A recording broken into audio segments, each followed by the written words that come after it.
अस्सलामुअलैकुम वरहमतुल्लाहि वबरकातुहू। नादरीन, आप देख रहे हैं मेरा यूट्यूब चैनल और मैं हूं अज़दुल्ला इब्राहिम।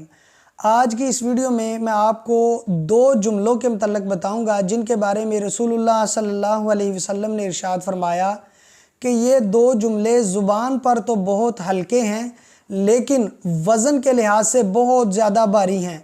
सैयदना अबू हुरैरा रज़ियल्लाहु ताला अन्हु बयान करते हैं कि रसूलुल्लाह सल्लल्लाहु अलैहि वसल्लम ने इरशाद फरमाया कि ये दो जुमले ज़ुबान पर तो बहुत हल्के हैं लेकिन तराजू में बहुत ज़्यादा भारी हैं।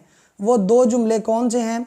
सुबहानल्लाहि व बिहम्दिही सुबहानल्लाहिल अज़ीम। एक और रवायत में आता है कि रसूलुल्लाह सल्लल्लाहु अलैहि वसल्लम ने इरशाद फरमाया कि जो बंदा सुबहानल्लाहि व बिहम्दिही ये वाली तस्बीह 100 बार पढ़ लेता है तो उसके गुनाह अगर समुंदर की जाग के बराबर भी हैं तो अल्लाह ताला उसके सारे गुनाह माफ़ कर देंगे। तो मैं आप तमाम दोस्तों से ये गुजारिश करूँगा कि ये दो जुमले लाजमी पढ़ा करें, इनकी एक एक तस्बीह लाजमी पढ़ें। इंशाअल्लाह आपको बहुत ज़्यादा फ़ायदा होगा। जज़ाकुमुल्लाहु खैर। अस्सलामु अलैकुम।